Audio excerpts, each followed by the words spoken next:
Firman Tuhan hari ke-305, 31 Oktober tahun 2024. 1 Yohanes pasal 2 ayat 29, perikop Yesus kebenaran sejati. Pada hari ini, di hari yang ke-305, tanggal 31 Oktober 2024, diambil dari kitab 1 Yohanes pasal 2 ayat 29 dengan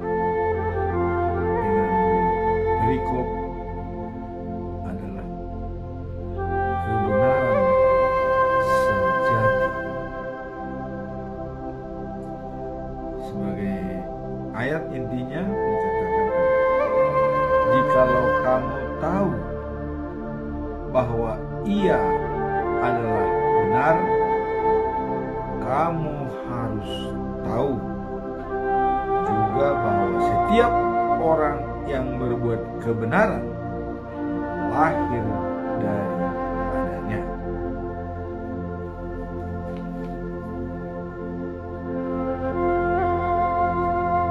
Dan bacaan pagi diambil dari kitab Esra pasal 6 ayat yang ke-6 sampai 12. Darius memerintahkan supaya pembangunan rumah ibadat di Yerusalem diteruskan. Bacaan malam diambil dari 1 Timoteus pasal 1 ayat 13 sampai dengan 17 dengan perikop petunjuk pribadi dari Paulus. Kemudian kita masuk tetap dalam pedoman kita pada bulan Oktober tahun 2024, ialah dengan topik serahkanlah hidupmu menjadi persembahan yang hidup dan benar. Ini ditulis dalam Roma 12 ayat yang pertama. Sebab karena kemuliaan Allah, saya menasihatkan kamu, persembahkanlah tubuhmu sebagai persembahan yang hidup, yang kudus, dan yang benar, yang berkenaan di hati Allah. Sebab itulah ibadahmu yang sejati. Hidup di sini adalah mengacu kepada firman Tuhan, bahwa dalam hidup kita ini terdiri dari 3 unsur, yaitu segenap hati, segenap jiwa, segenap akal budi, dan kekuatan. Nah, kemudian kalau dilihat dari Markus pasal 12 ayat 30 dikatakan, cintailah Tuhan Allahmu dari segenap hatimu, dari segenap jiwamu, dari segenap akal budimu, dan dari segenap kekuatanmu. Jadi persembahan hidup itu yang hidup adalah diri kita sendiri, dengan totalitas mempersembahkan kepada Tuhan bahwa kita adalah milik Tuhan. Dan inilah hukum yang utama dalam Alkitab yang disampaikan oleh Yesus Kristus ditulis dalam Markus pasal 12 ayat 30. Nah, kemudian kita masuk dalam benar. Tadi hidup, sekarang benar. Benar itu, ya, kalau kebenaran sejati adalah Tuhan Allah, dengan perantaraannya adalah Tuhan Yesus Kristus. Inilah kebenaran sejati. Nah, kemudian dalam Yohanes pasal 14 ayat 6, Yesus mengatakan, "Akulah jalan, hidup, dan kebenaran. Tidak seorang pun sampai kepada Bapa atau Allah tanpa melalui aku." Nah, kemudian dalam Yohanes 14 ya, ayat 11 dikatakan, "Percayalah kepadaku bahwa aku bersatu dengan Bapa dan Bapa bersatu dengan aku. Aku setidak-tidaknya percaya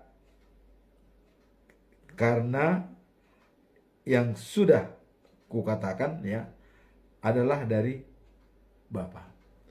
Jadi karena apa yang sudah kukatakan, ya, menjadikan hidup sebagai persembahan yang hidup dan benar.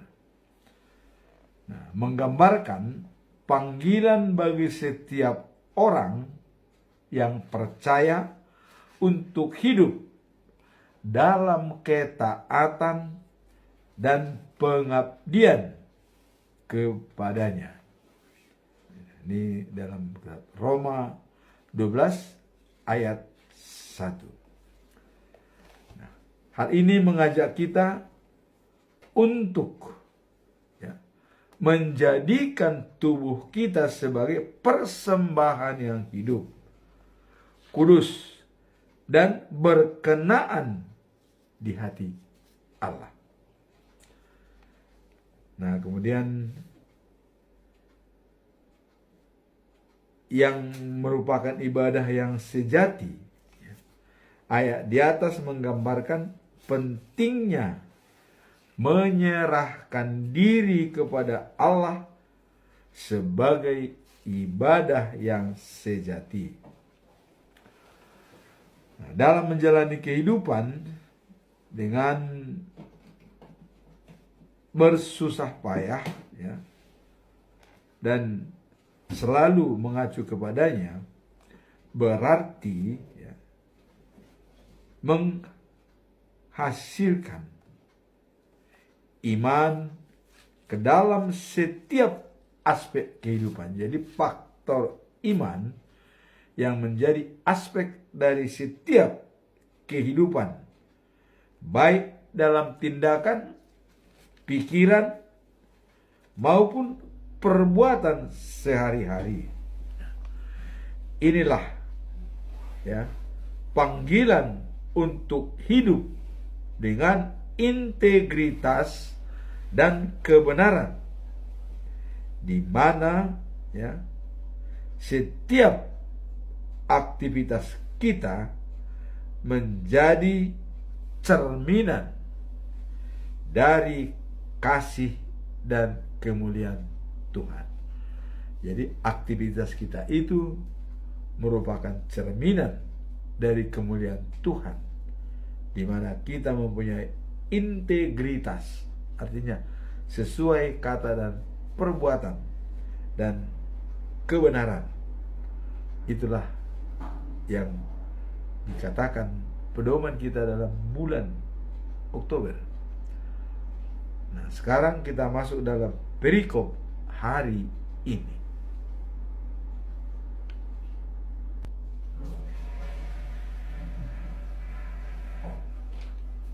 Perikop hari ini adalah kebenaran sejati menghadapi tantangan, ya, di dalam menuju akhir zaman. Jadi kebenaran sejati itu adalah sebagai alat kita untuk menghadapi tantangan di akhir zaman. Dan kebenaran sejati itu adalah Tuhan.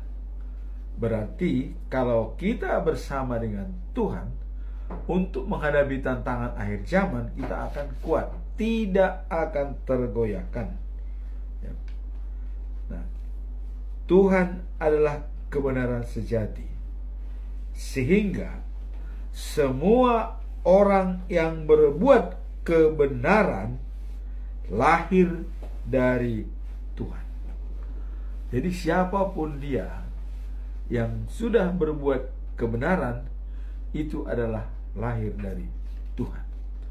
Jadi tidak terlepas apakah dia denominasi apa, yang jelas apabila dia, ya, berada dalam kebenaran, dia adalah lahir dari Tuhan, karena kebenaran sejati itu adalah Tuhan. Nah, ini menggambarkan bahwa manusia, ya,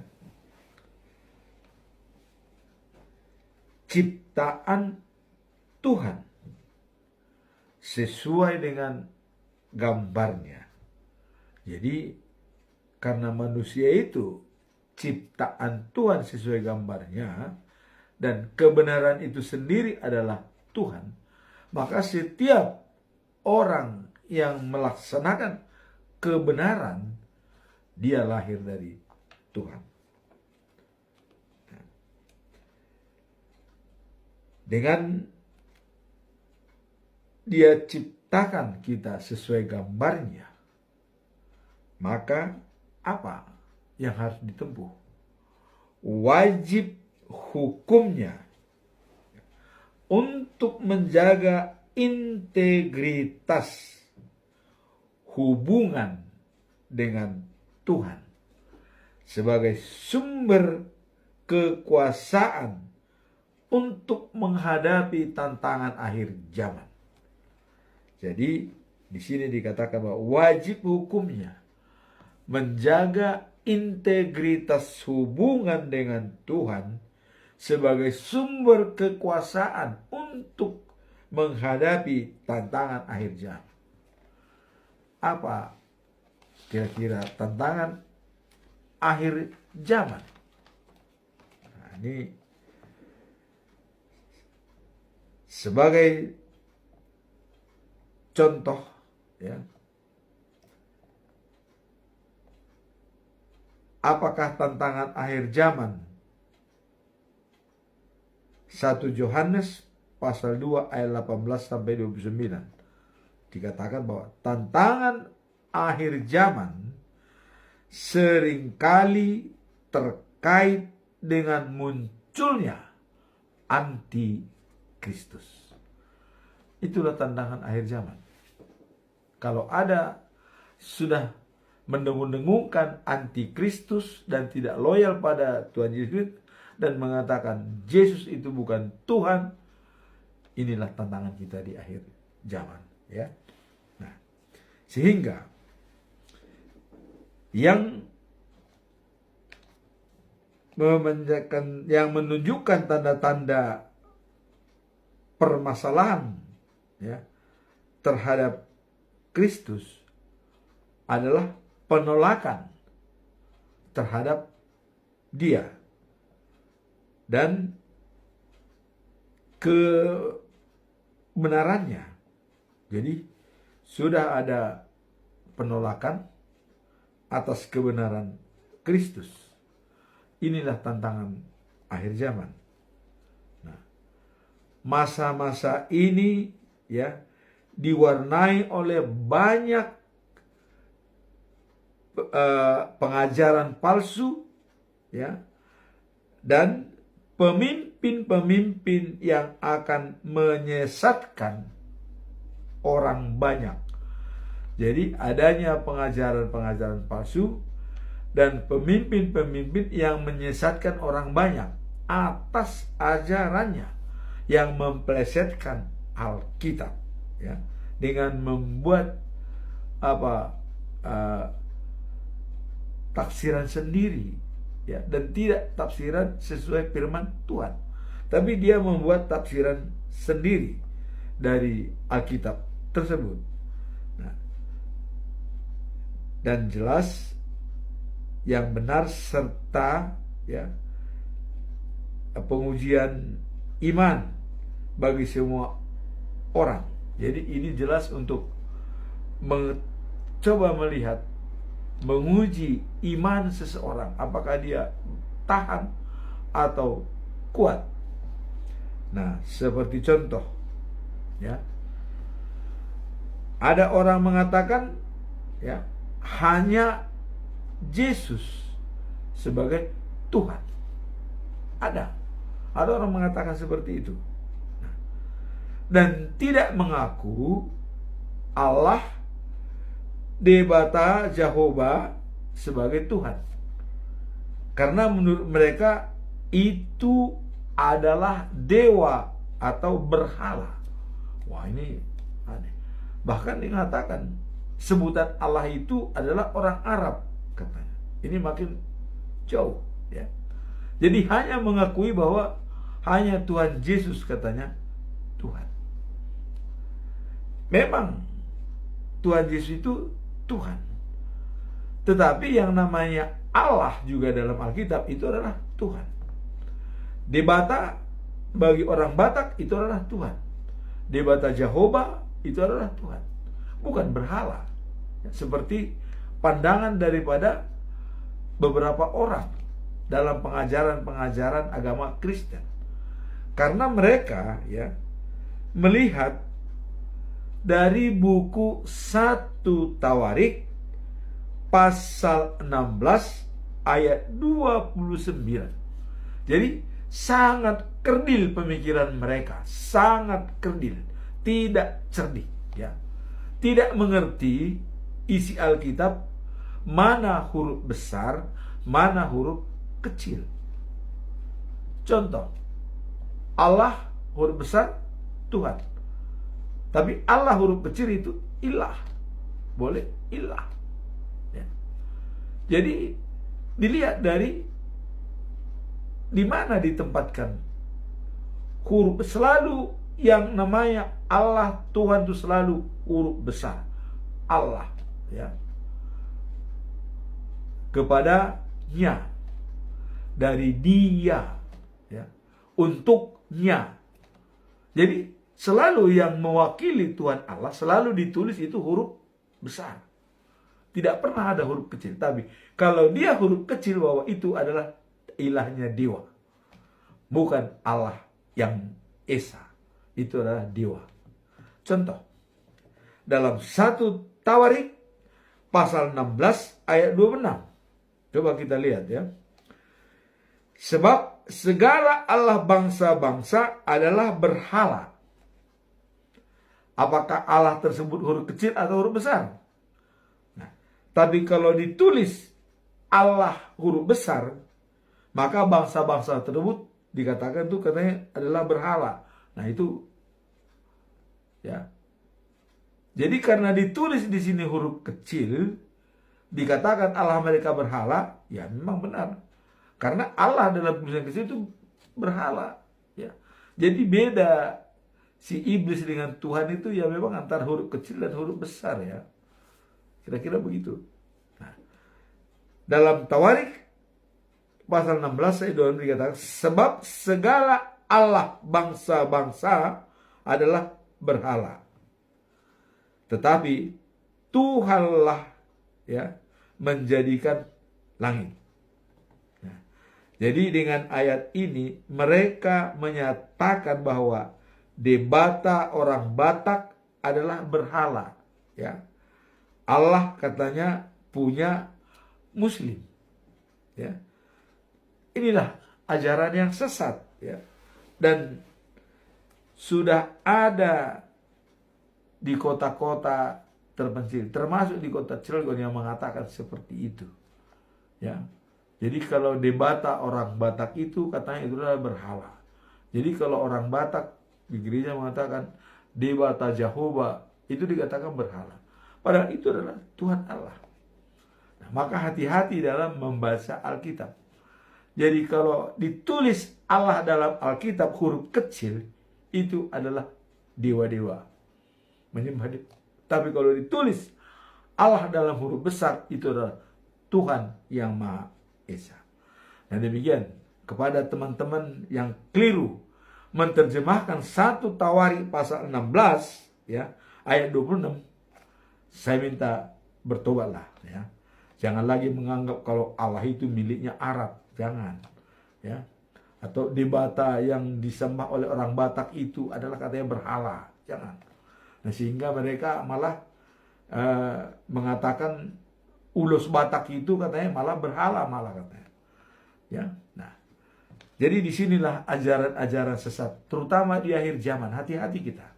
Pengajaran-pengajaran yang sesat di akhir zaman ini harus kita, pokoknya Alkitabiah dasar kita, firman Tuhan. Ya. Sola gratia, sola fide, dan sola scriptura. Itulah dasar kita dalam menerjemahkan ya semua ayat-ayat di dalam Alkitab. Jadi nanti silakan baca teman-teman 1 Tawarik 16 ayat 29. Karena dikatakan ya, sebab segala Allah bangsa-bangsa adalah berhala. Nah, jadi termasuk bangsa-bangsa Israel katanya berhala Allahnya. Bangsa yang lain ya. Nah, padahal kita tahu bahwa Israel lah sumber daripada kabar baik ke seluruh dunia dari Yerusalem. Setelah pembuangan Babel, Allah berjanji, akan ku kembalikan umatku ke Yerusalem, dan dari Yerusalem dah diberitakan kabar baik ke seluruh dunia. Itulah rencana Allah. Jadi sekali lagi, jangan sekali-kali mengatakan kalau Allah itu huruf kecil, itu adalah katanya dewa ya. Itu benar. Jadi kalau dikatakan di sini 1 Tawarik 16 ayat 20 ini, sebab segala Allah bangsa-bangsa adalah berhala ya. Jangan langsung memblame Allah mereka itu berhala. Ya. Kalau ditulis huruf kecil Allah mereka adalah berhala, itu benar ya. Karena Allahnya tulisan huruf kecil. Inilah sedikit gambaran tentang adanya pengajaran-pengajaran sesat yang sudah mulai masuk dalam akhir zaman sekarang ini, dan mengatakan hanya Yesus Tuhan yang ditulis dalam perjanjian baru. Nah, padahal Yesus itu adalah atas perintah dari perjanjian lama. Nah, apakah perjanjian lama itu tidak benar? Perjanjian lama ada ya, itu menimbulkan adanya ditulis dalam perjanjian baru. Jadi ini semua berkaitan.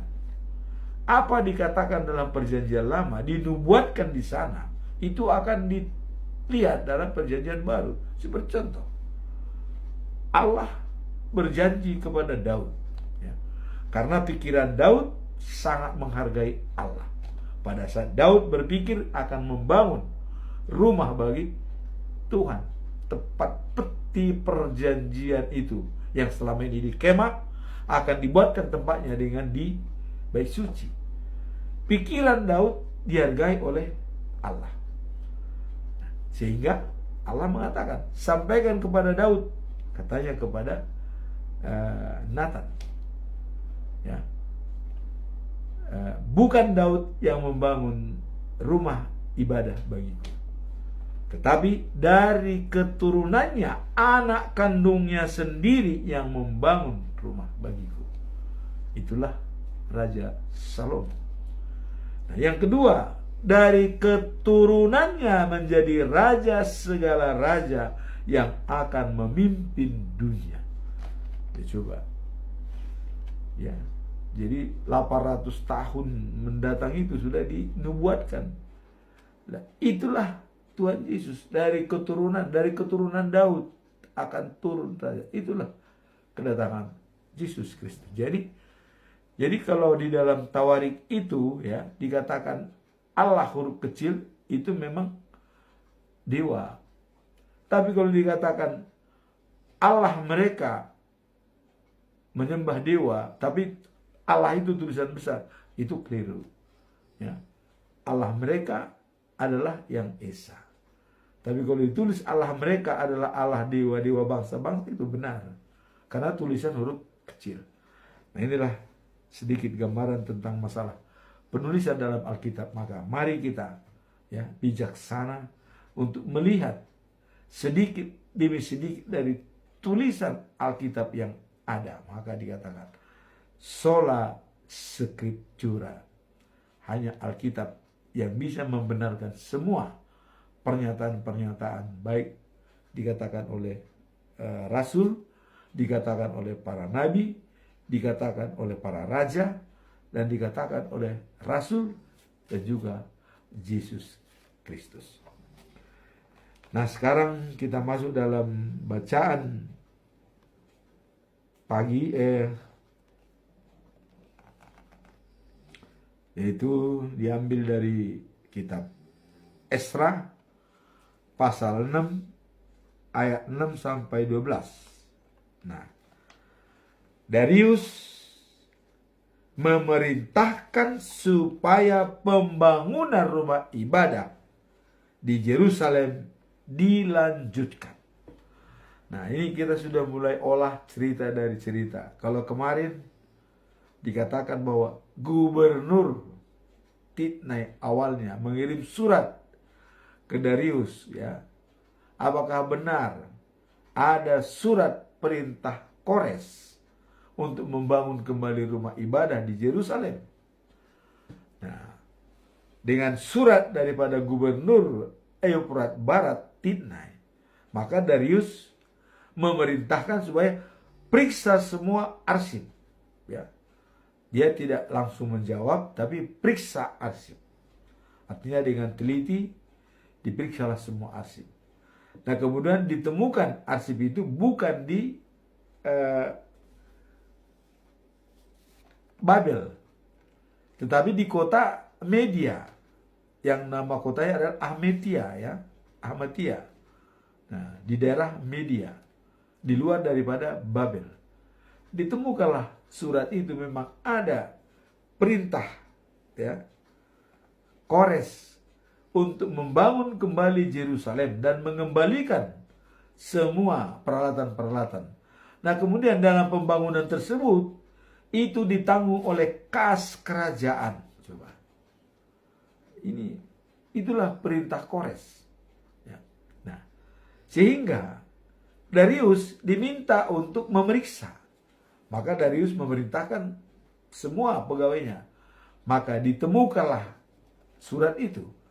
Setelah surat itu ditemukan, keluarlah perintah dari Raja Darius pada hari ini, yaitu membangun kembali, ya, bahwa dilanjutkan pembangunan kota Yerusalem dengan bait sucinya.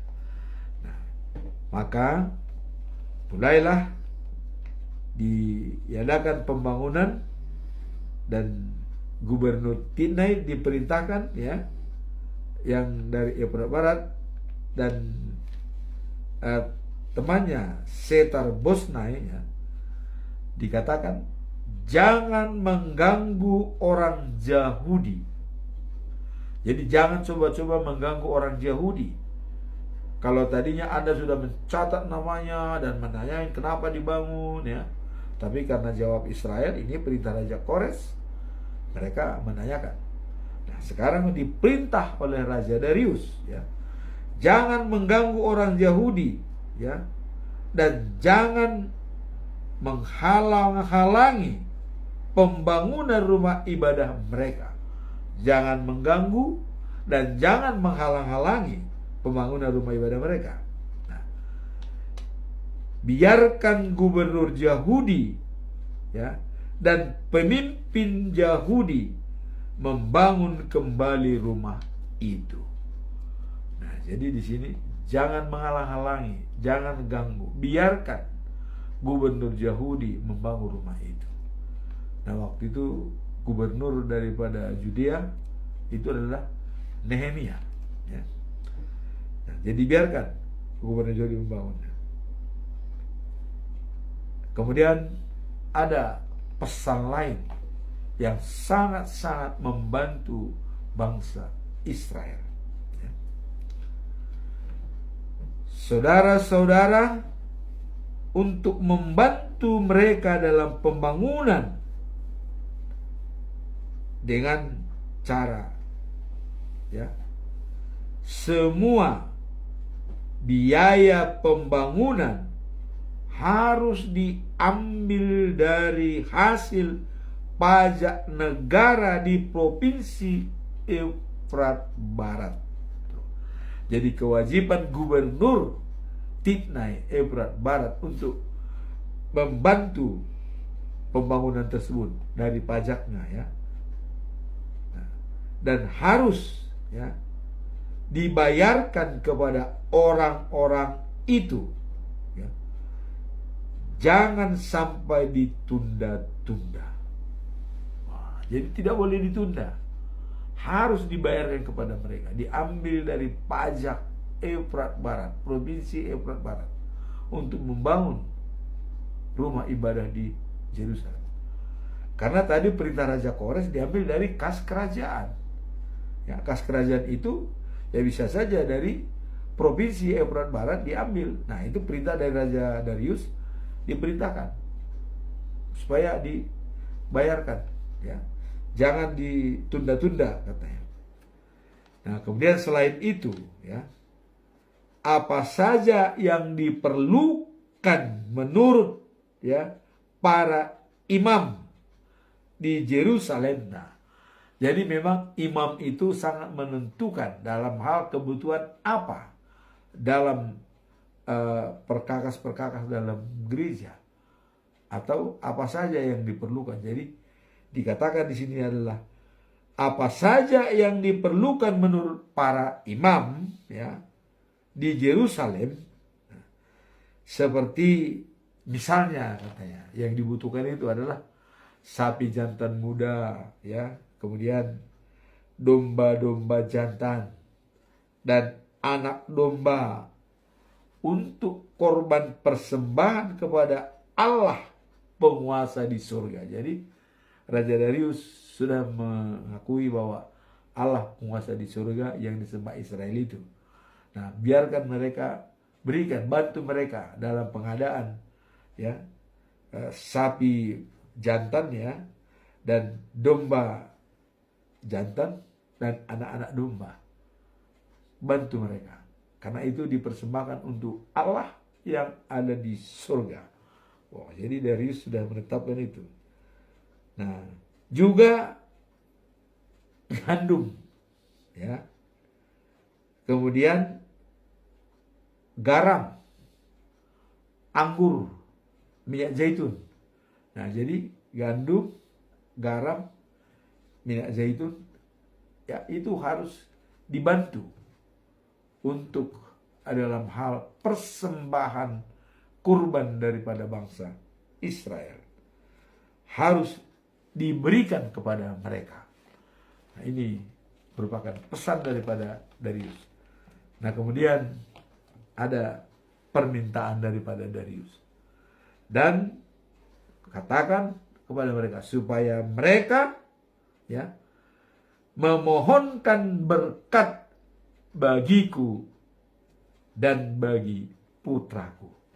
Jadi Darius juga mengatakan bahwa mohon kepada mereka supaya memohonkan berkat kepadaku dan pada putraku. Artinya berarti sudah meyakini bahwa Tuhan itu adalah sumber berkat. Bukan lagi mereka menyembah ilah-ilah lain atau dewa-dewa untuk menerima berkat. Tapi dia dikatakan sampaikan kepada mereka, ya, supaya memohonkan berkat bagiku dan bagi putraku. Artinya memohonkan kepada Allah yang ada penguasa surga. Jadi secara tidak sadar sudah Darius adalah sudah mengakui bahwa Tuhan Allahnya Israel itu adalah Tuhan dari segala Tuhan. Sehingga Darius minta untuk didoakan supaya diturunkan berkat bagi dia dan putranya. Nah, kemudian sampai di sini ya, bahwa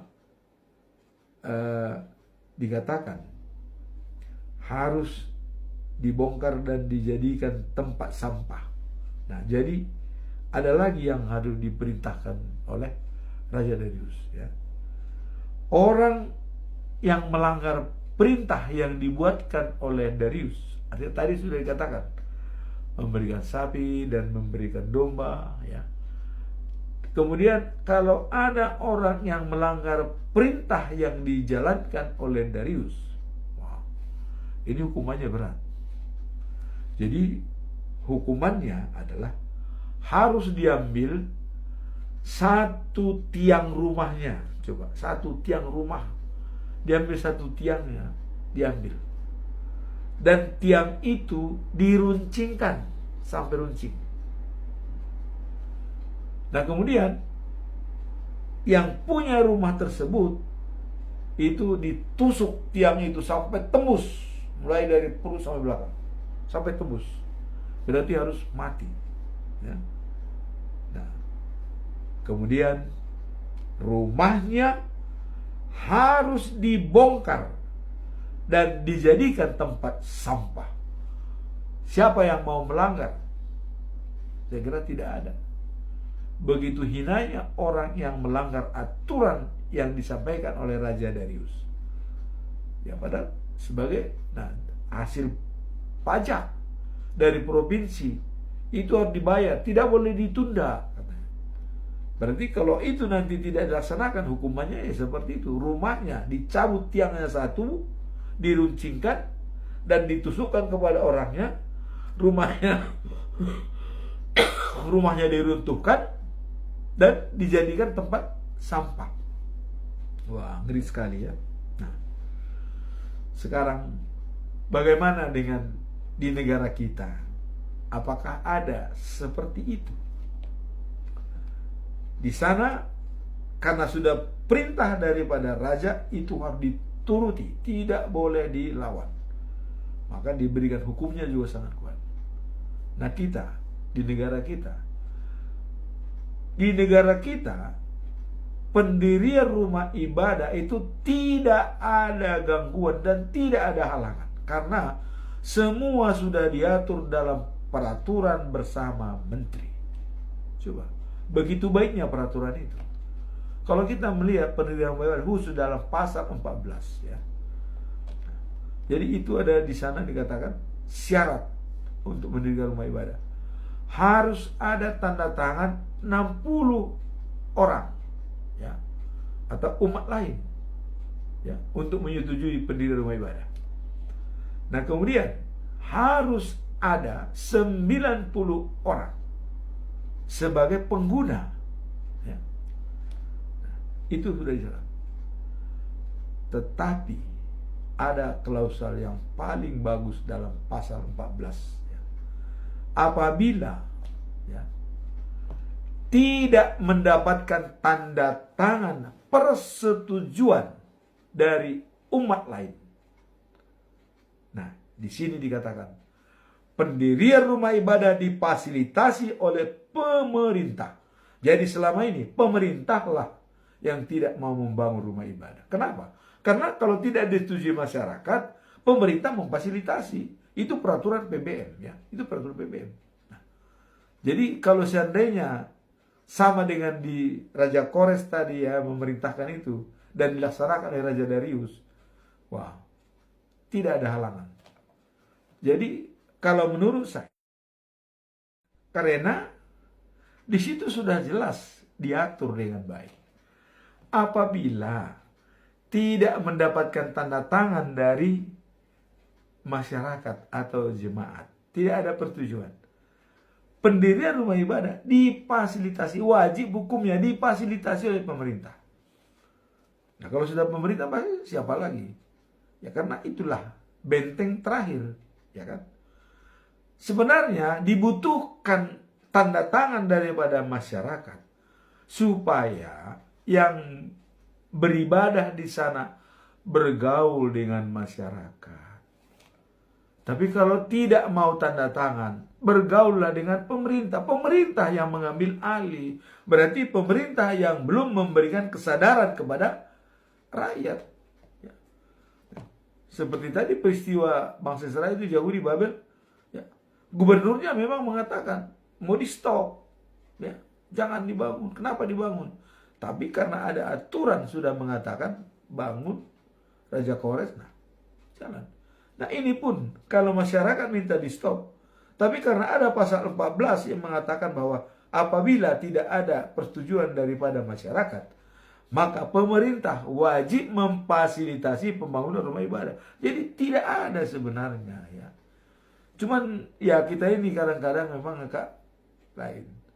Dan juga baik pihak yang pengguna tempat ibadah pun tidak mau mendengar apa yang disarankan oleh PBM, apa yang dikatakan dalam pasal itu.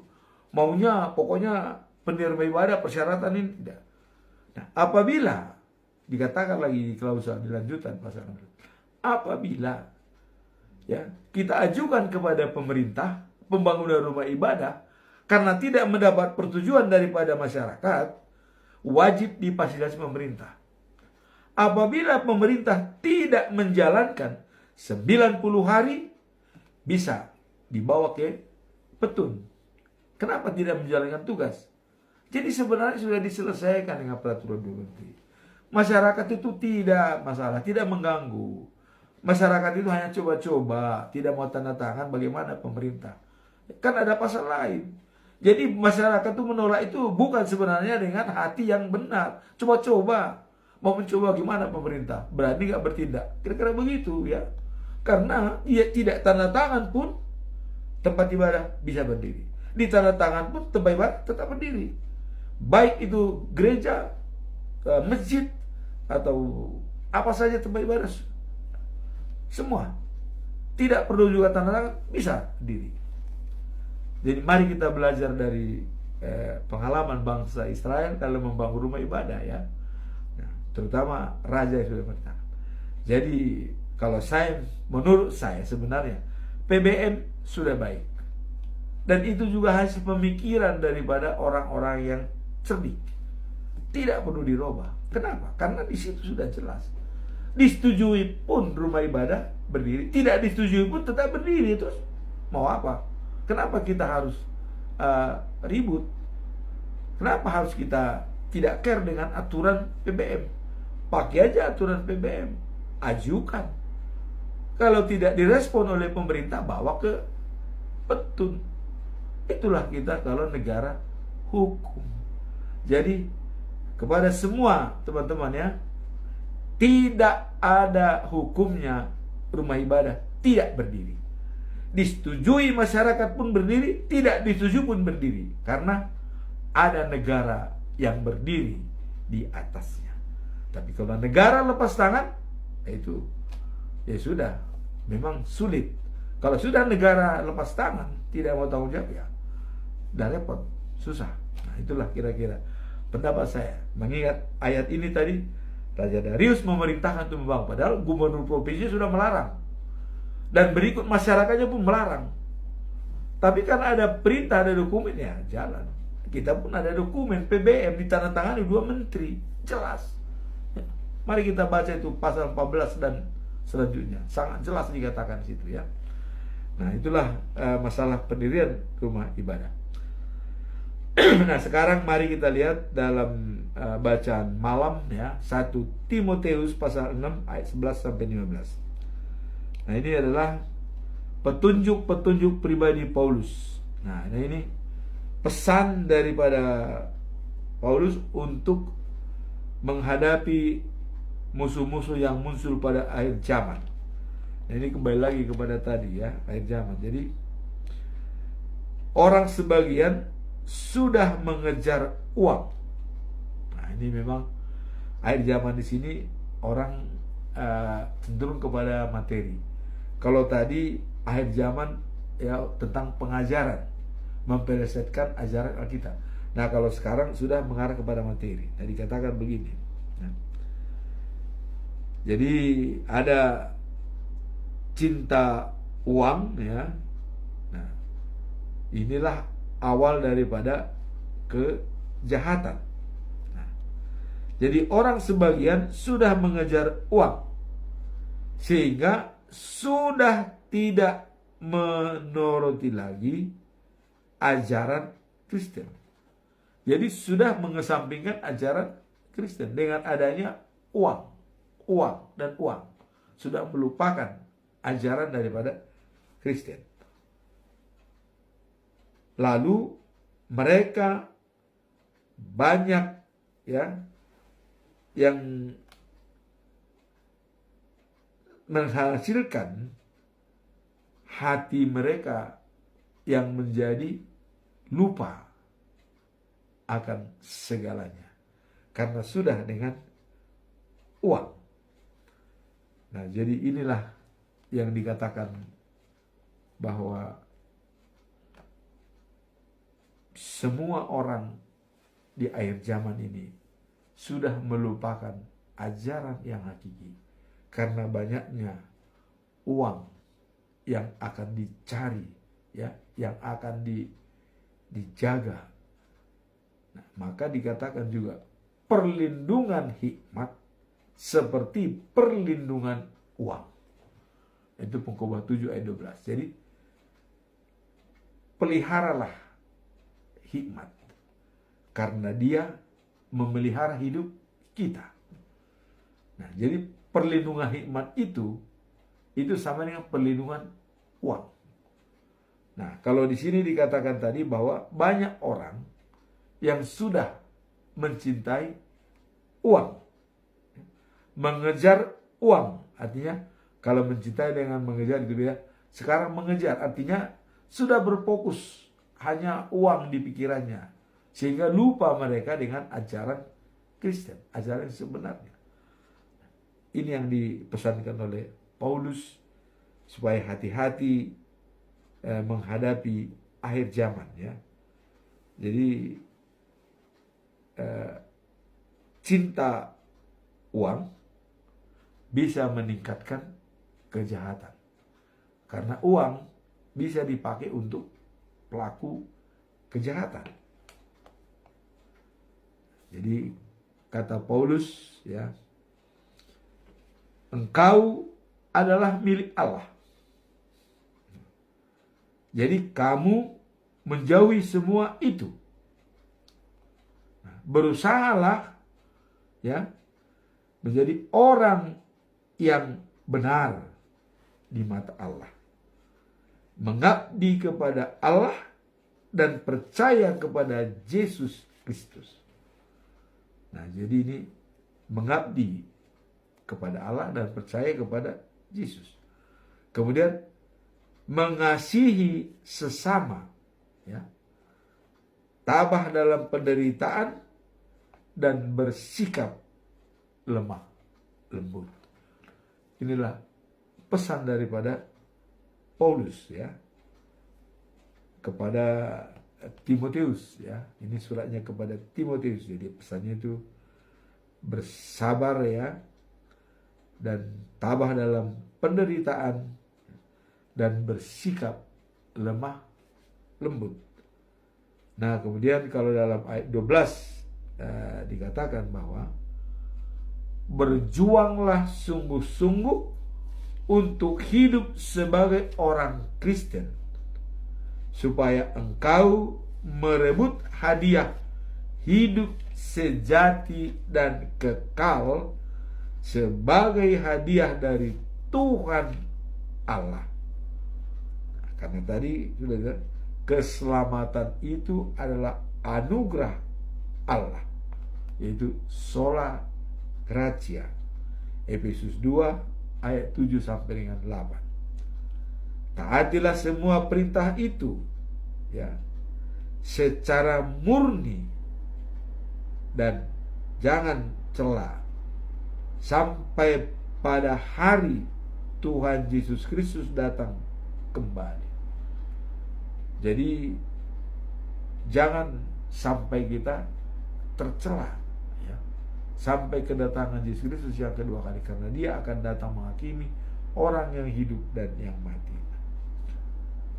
Dan kedatangannya itu akan ditentukan pada waktunya yang tepat oleh Allah sendiri.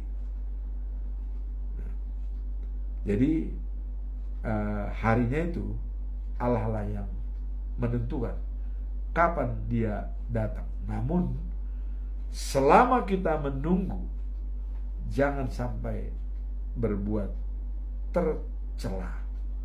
Nah, seperti tadi, jangan terlampau fokus mengejar uang sehingga lupa kita untuk mempelajari firman Tuhan. Nah, karena lupa, karena dipengaruhi oleh uang, iman kita bisa goyah. Karena uang segalanya bisa membuat apa saja. Karena kita tahu uang sebagai alat tukar, uang sebagai alat hitung, dan uang sebagai penyimpan aset. Jadi kalau kita hanya mengejar itu, kita lupa dengan siapa kita, atau tadi menyerahkan hidup kita, persembahan yang hidup dan benar. Hidup dan benar adalah bersama dengan Yesus. Nah, makanya kedatangan akan ditentukan pada waktunya yang tepat oleh Allah sendiri. Nah, jadi penguasa satu-satunya, Ia agung, Raja segala raja, dan Tuhan segala Tuhan.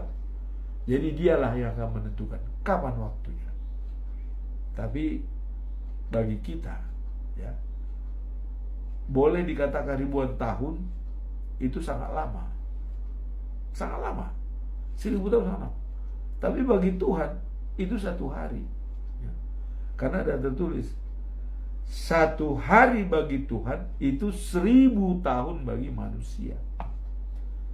Jadi kalau Dia datang pada hari ketiga, berarti 3000 tahun yang akan datang. Tahun 3000.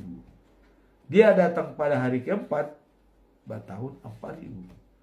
Datang pada hari kelima, 5000. Datang hari keenam, 6000 tahun.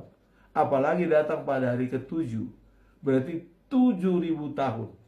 Sekarang sudah 2000 tahun, berarti 5000 tahun lagi. Nah, cukup lama bagi kita. Tapi bagi Tuhan tidak. Ya. Itu satu hari. Nah, demikianlah firman Tuhan pada hari ini. Semoga firman ini bisa menambah wawasan kita dan menjadi pedoman hidup kita dalam menghadapi akhir zaman. Amin. Tuhan memberkati kita semua.